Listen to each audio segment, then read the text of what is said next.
En arrivant en Martinique, l'avion survole la baie des Flamands, puis la capitale, Fort-de-France, avant de se poser sur l'aéroport international Aimé-Césaire.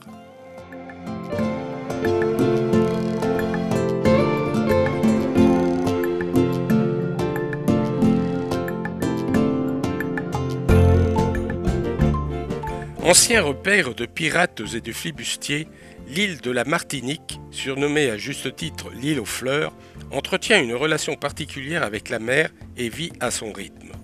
De nombreuses navettes côtières desservent les anses de la baie et c'est à bord de l'une d'entre elles que nous arriverons à Fort-de-France.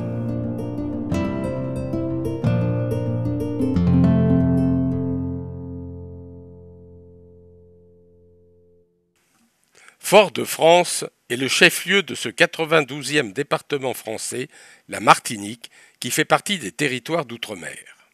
La ville est entourée de collines appelées mornes, contre lesquelles semblent s'accrocher des baraques colorées appelées cases. En contrebas, tout au long du bord de mer, les rues de la ville basse, souvent étroites, sont toujours embouteillées.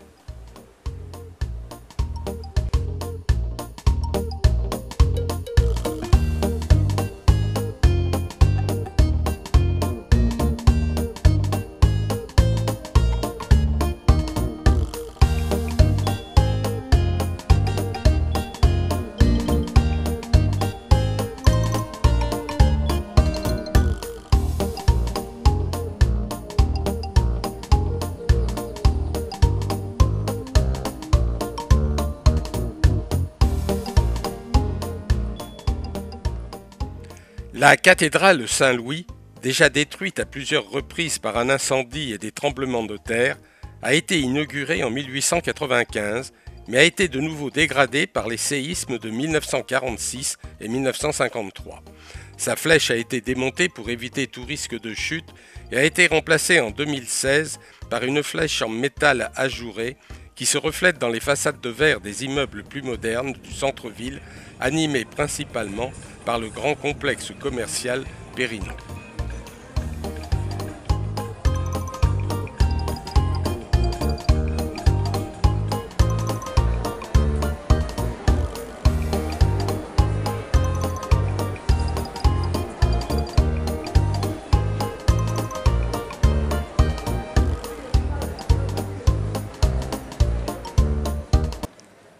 Non loin de là, sous sa haute armature métallique influencée par les halles de Victor Baltard érigées dans le centre de Paris au début du XXe siècle, les marchandes du grand marché couvert, vêtues de madras, proposent épices, fruits et légumes, rhum et punch, mais également quelques potions et remèdes secrets.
Le fort Saint-Louis a été érigé sur un promontoire d'environ 40 mètres et témoigne de 350 ans d'histoire. Il abrite maintenant la Marine nationale des forces navales aux Antilles et peut servir de refuge à la population pendant la saison des ouragans. À ses pieds, dans une végétation abondante, se complaisent nonchalamment quelques iguanes impressionnants.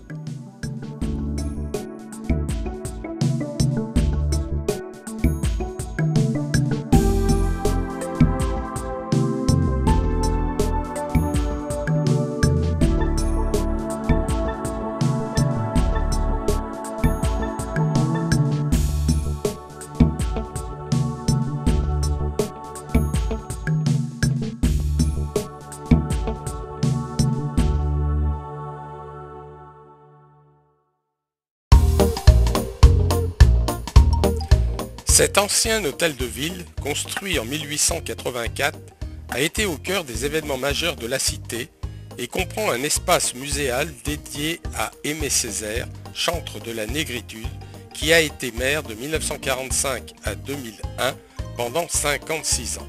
Il abrite aussi maintenant un théâtre.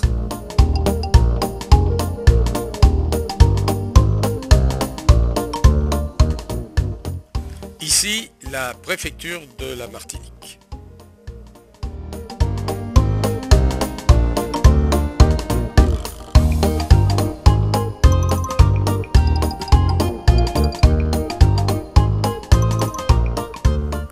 La bibliothèque Schoelcher, conçue par l'architecte Pierre-Henri Picq, est destinée à recueillir la vaste collection de livres et de partitions musicales léguées par Victor Schoelcher, journaliste puis homme politique qui a agi pour l'abolition de l'esclavage. Ce bâtiment à structure métallique a été initialement installé dans les jardins du Palais Royal à Paris dans le cadre de l'exposition universelle de 1889 avant d'être démonté, transporté en pièces détachées puis remonté ici à Fort-de-France en 1893.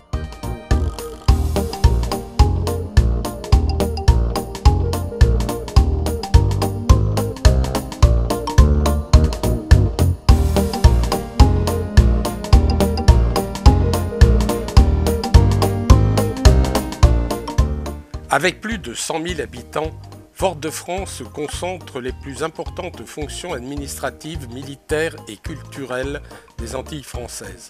C'est aussi un pôle économique, commercial et portuaire majeur.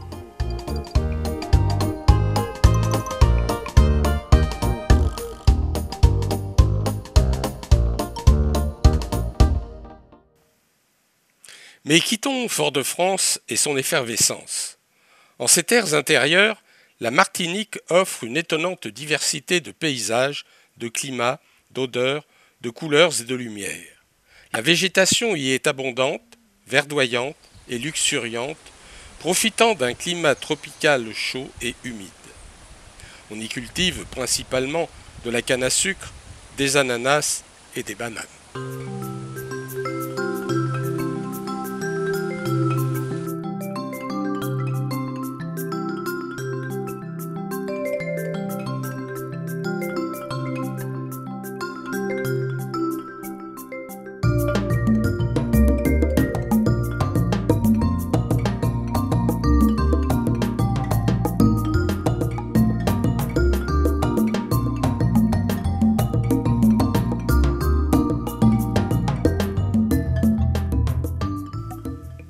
Mais la canne à sucre, cette herbe magique comme disent les Martiniquais, domine l'économie du département et on trouve de vastes domaines de culture un peu partout dans le pays, généralement regroupés autour d'une habitation plus ou moins célèbre. Plus qu'une industrie, plus qu'une économie, le rhum agricole martiniquais, le seul à jouir d'une appellation d'origine contrôlée, est un art de vivre et le rhum un divin nectar.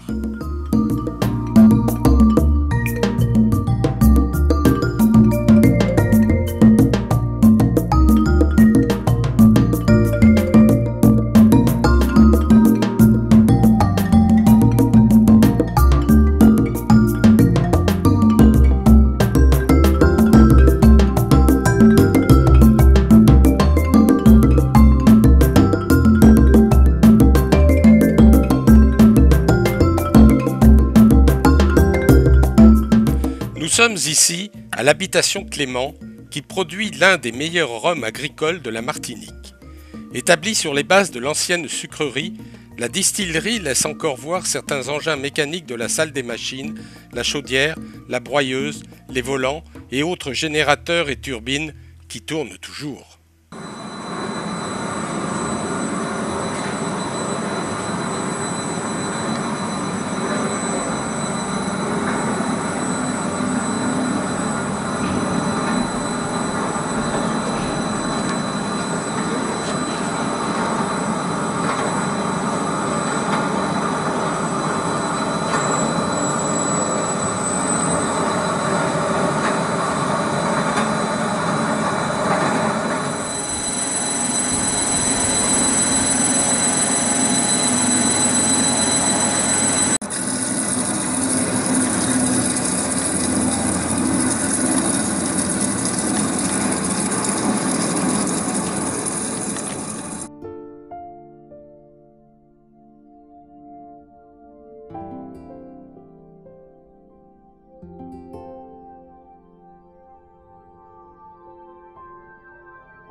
du temps et un zeste de talent.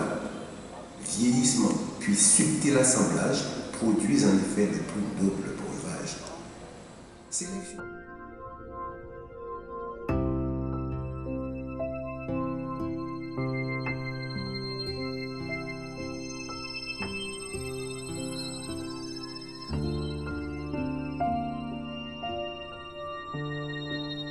Des milliers de litres de rhum vieillissent sous cette fibre de bois et de métal qui évoquent les feux. La mise en œuvre contemporaine de ces matériaux rappelle que chez Clément, les valeurs comme la tradition et l'innovation sont complémentaires. C'est naturellement le processus de vieillissement de l'alcool. C'est pourquoi on considère que le rhum agricole de la Martinique vieillit par exemple 2 à 3 fois plus rapidement que les alcools français de la région de Cognac.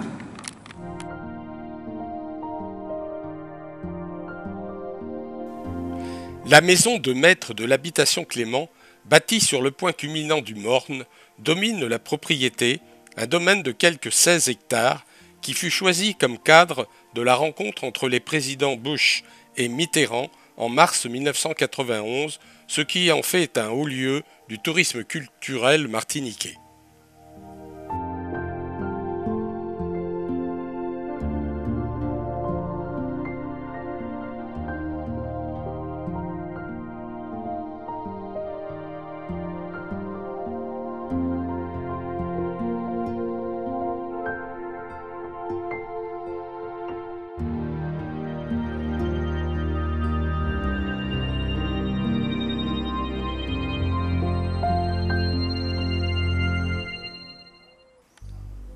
L'habitation et son parc, sans contexte les plus beaux de la Martinique, et la qualité du rhum qu'elle distille, font de l'habitation Clément un haut lieu du patrimoine martiniquais.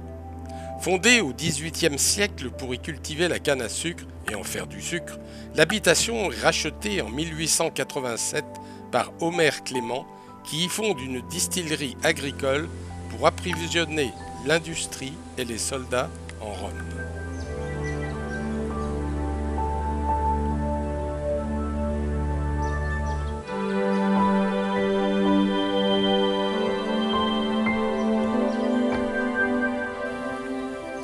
Tout autour s'étend un immense parc végétalisé qui a été labellisé Jardin remarquable, planté d'arbres centenaires ombrageant des allées verdoyantes.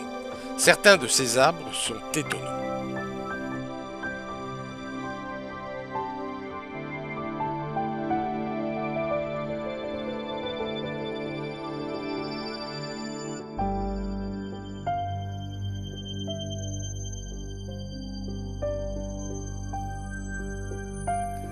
Voici l'arbre à boulet de canon, un arbre tropical curieux dont le tronc se couvre de fleurs écarlates avant de donner des fruits qui ressemblent plus ou moins à des boulets de canon.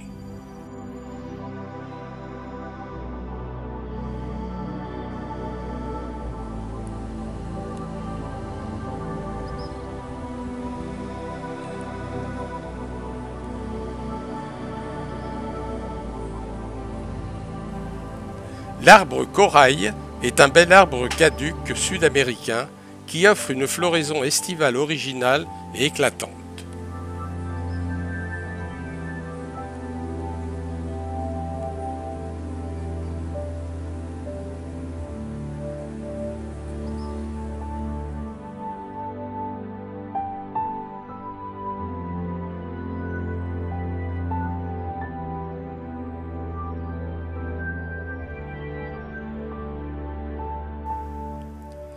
Un fort mysticisme entoure le fromager.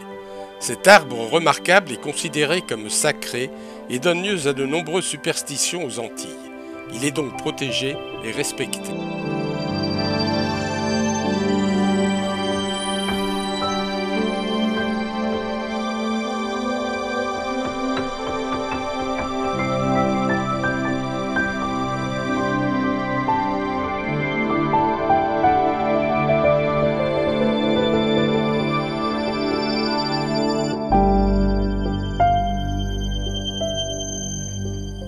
Le sablier est un arbre très caractéristique des zones tropicales humides. Son tronc est bien droit, est recouvert densément d'épines coniques, dissuadant les singes d'y grimper.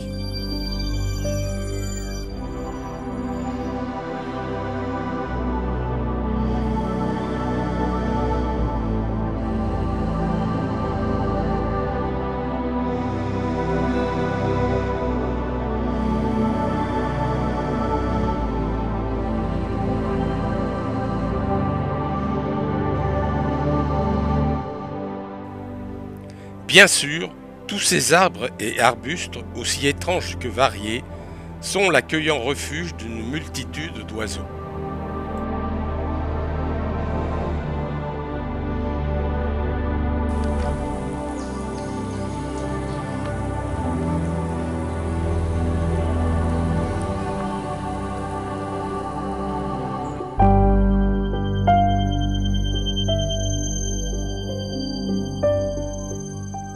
Oiseau emblématique de la Martinique, appelé aussi oiseau-mouche, le colibri est un tout petit volatile de par sa taille et de par son poids, au plumage coloré et irisant, capable de voler sur place ou en arrière et de changer de direction en un éclair grâce à ses ailes rotatives qui battent à une vitesse folle.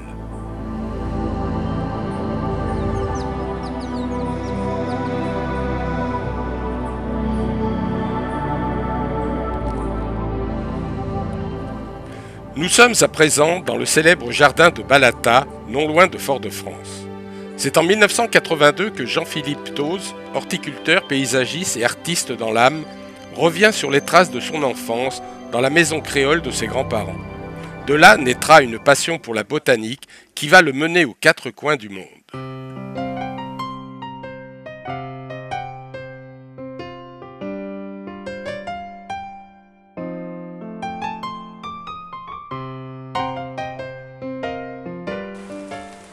Ce vaste jardin, organisé autour de l'habitation familiale, est le fruit d'une alchimie parfaite entre un retour aux sources antillaises, un artiste atypique et les souvenirs de ses voyages.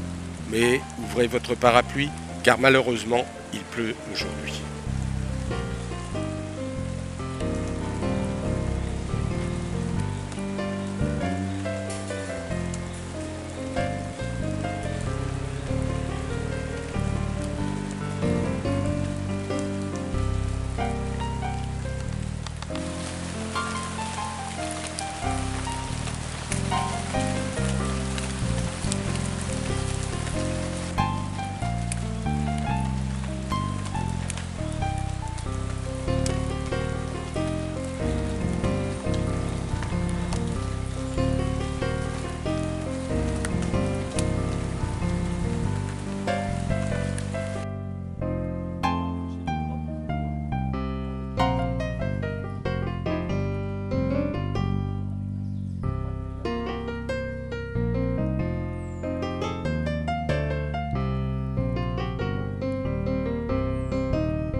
Enfin, un bel arc-en-ciel s'est déployé dans le ciel qui retrouve ses couleurs naturelles. Une brume épaisse s'estompe lentement, laissant apparaître les versants luxuriants du piton du Carbet, et nous allons pouvoir poursuivre notre visite botanique plus sereinement.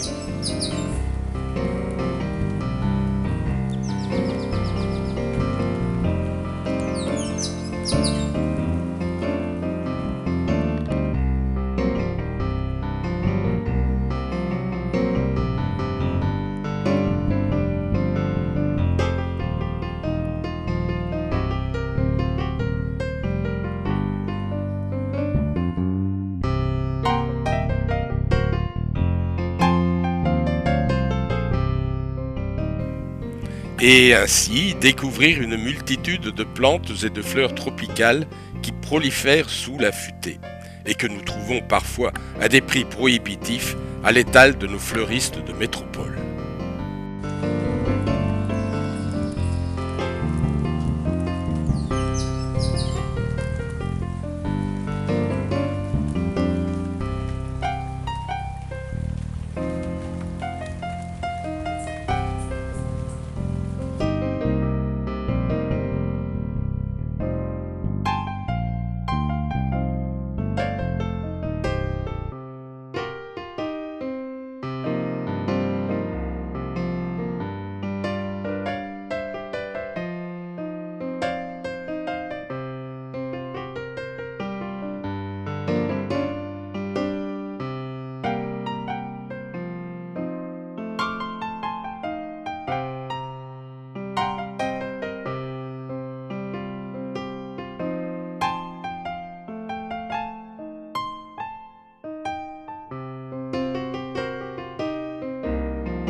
Et il y a aussi un petit parcours suspendu dans la canopée.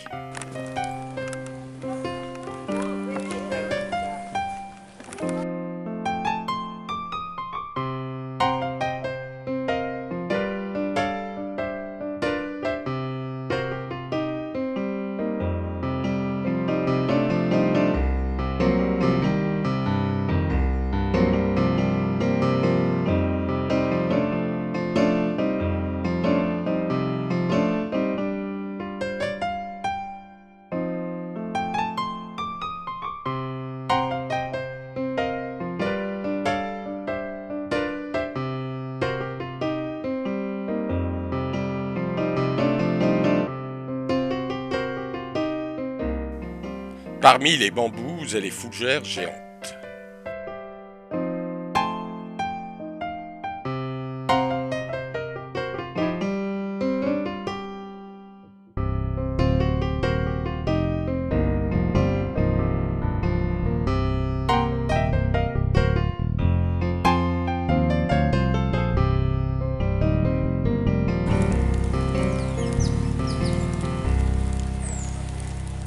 Pratiquement omniprésente sur les côtes abritées de Martinique, la mangrove est le refuge d'un écosystème unique dans et au-dessus des racines de ces palétuviers. C'est un monde silencieux, plein de mystères, qui se laisse découvrir en bateau.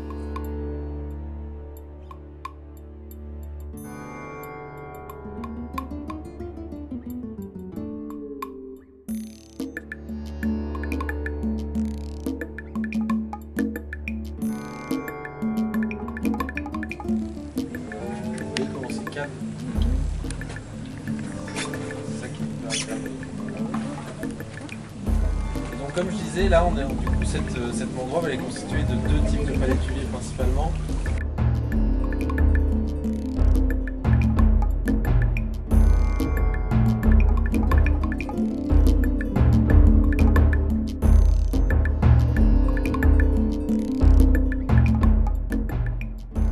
Des petites tiges qui ressortent de l'eau.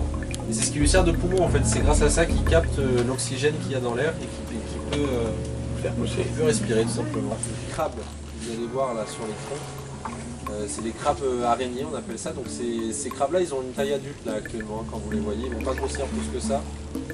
Et en fait c'est des crabes ce qu'on appelle arboricoles, donc ils vivent en fait dans les arbres et uniquement dans les arbres. Et en fait ils ne peuvent pas aller trop dans l'eau parce que sinon ils se font manger par les poissons. Ils ont une vie pas facile parce qu'ils ne peuvent pas aller trop dans l'eau. Et s'ils montent trop haut dans les arbres, ils seront mangés par les oiseaux. Ils sont obligés de rester à cette distance, à ce juste milieu pour survivre.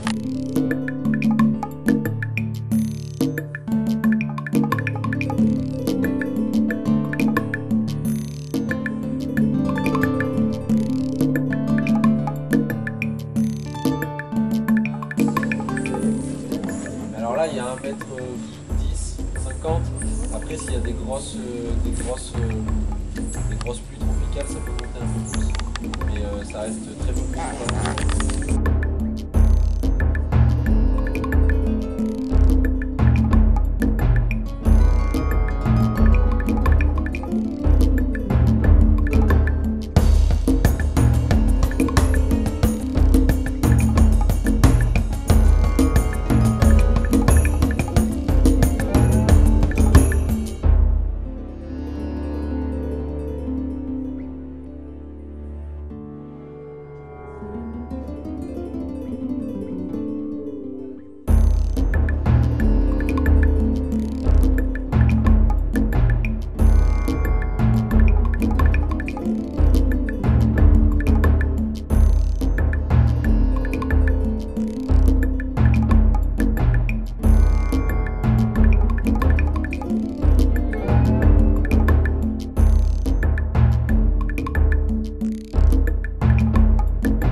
Les écrivains, les poètes, les artistes font un important travail de mémoire collective pour combattre les traumatismes de l'esclavage, dénoncer l'horreur du passé et construire un monde plus juste. Par exemple, en hommage aux esclaves qui périrent dans le naufrage de leur bateau qui venait de Guinée et en mémoire de tous ceux qui subirent le commerce triangulaire, Laurent Valère a créé une œuvre monumentale, le Cap 110, qui domine l'océan au-dessus de l'anse Cafard.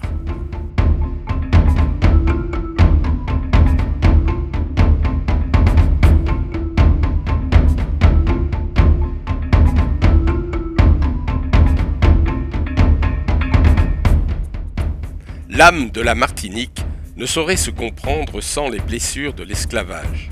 Le pays en porte encore les stigmates et les rues casse-nègres suffisent à imaginer les souffrances des esclaves.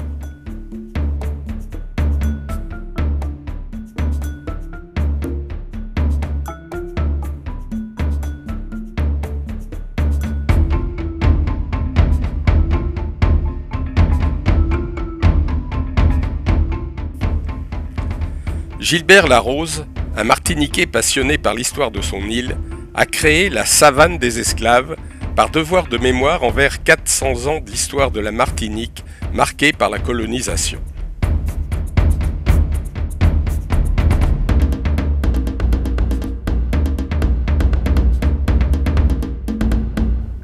Autre vestige du passé qui hante toujours les Martiniquais, les éruptions volcaniques de la montagne Pelée, au nord du pays, volcan qui observe fièrement la Martinique de son calme inquiétant. Depuis qu'il a enseveli la ville de Saint-Pierre et ses 30 000 habitants le 8 mai 1902, le volcan de la montagne Pelée semble dormir pour combien de temps ?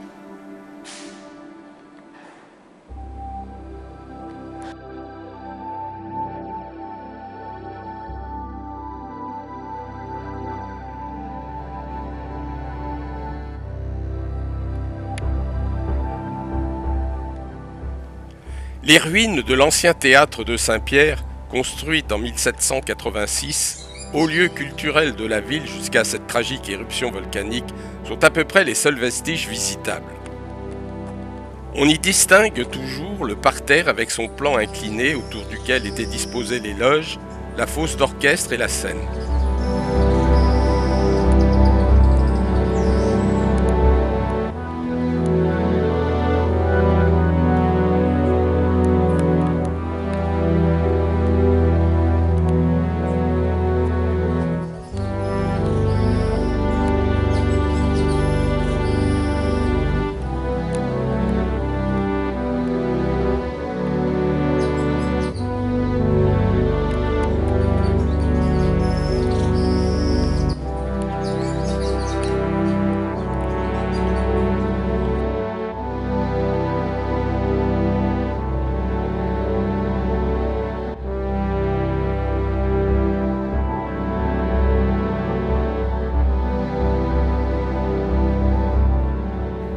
Et, en contrebas, un double escalier monumental qui permettait d'y accéder.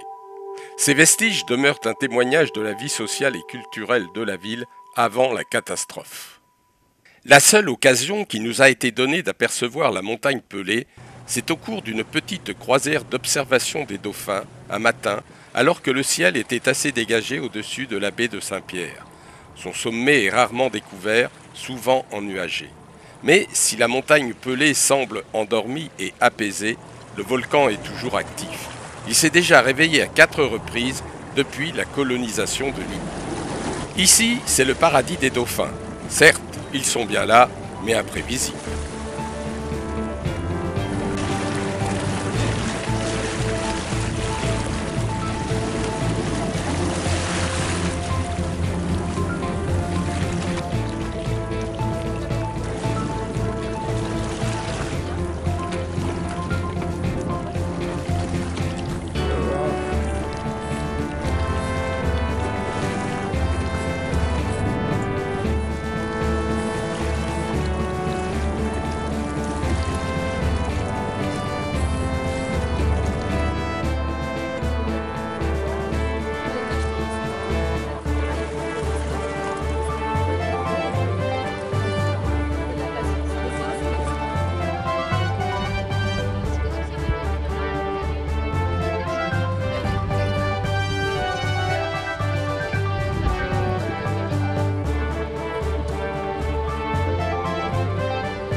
Incontournable symbole de la Martinique, le rocher du Diamant culmine à 176 mètres au-dessus de la mer des Caraïbes.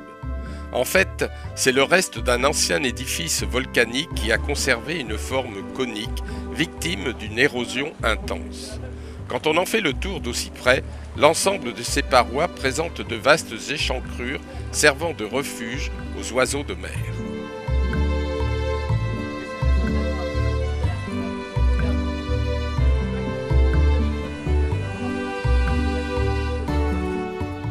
Il semblerait que ce soit les marins britanniques qui le surnommèrent Rocher du Diamant, car sa roche, incrustée de sel, scintillait quand le soleil le frappait sous un certain angle.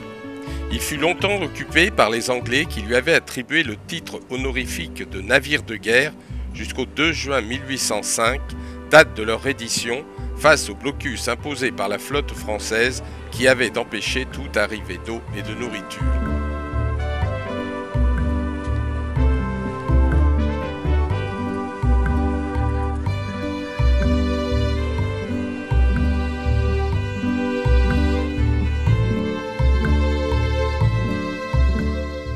Enfin, le rocher du Diamant s'aperçoit facilement depuis la côte.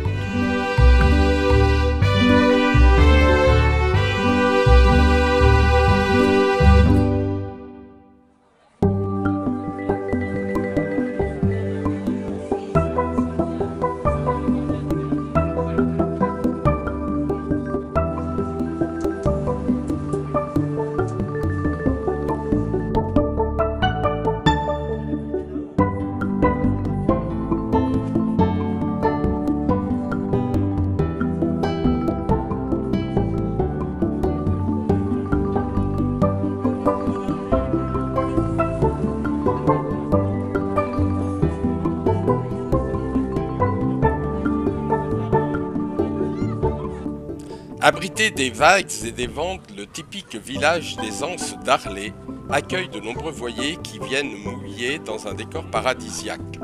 C'est aussi un endroit que recherchent les tortues de mer qu'il est possible de venir observer avec maintes précautions. Eh bien les amis, bienvenue au bourg des Anses d'Arlay. On va s'approcher ici.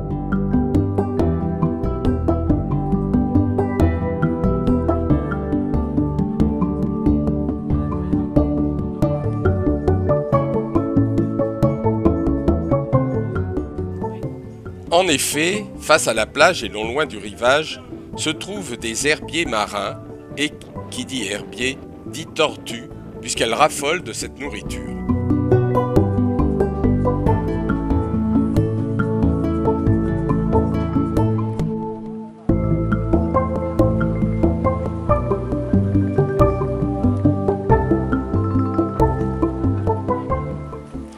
Et dans une eau particulièrement limpide, on peut facilement les observer avec un simple masque.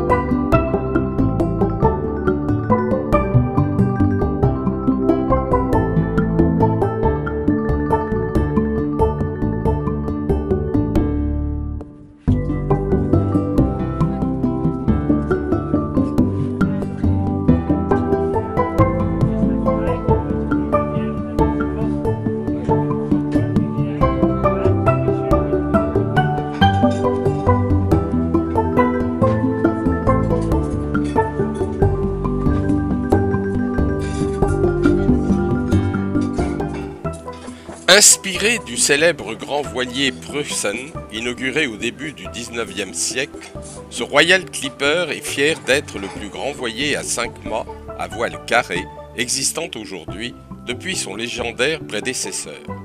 Avec 134 mètres de long et 42 voiles, le Royal Clipper, qui effectue des croisières dans les Caraïbes l'hiver, est un spectacle magnifique à voir.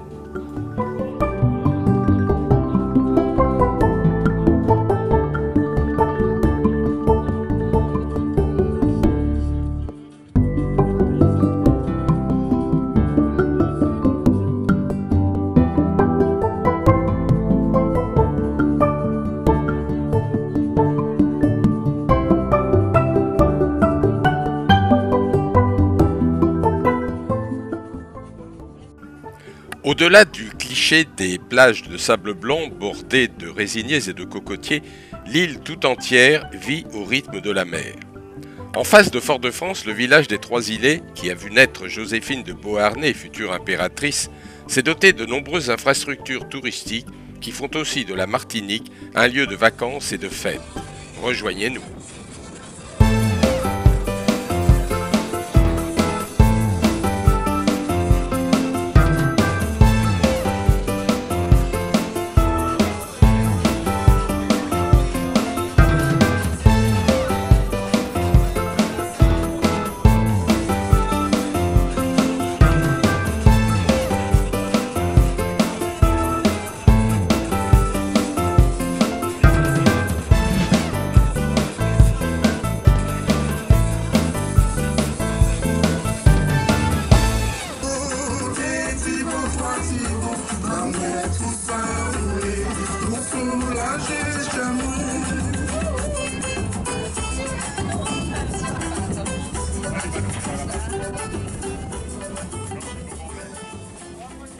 On dit que toutes les bonnes choses ont une fin. Ce soir sera notre dernier souvenir de Martinique alors que la nuit est tombée sur Fort-de-France. Que la fête commence.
On dit aussi que la Martinique est le lieu idéal pour ceux qui recherchent des vacances aux Caraïbes avec une touche de charme français.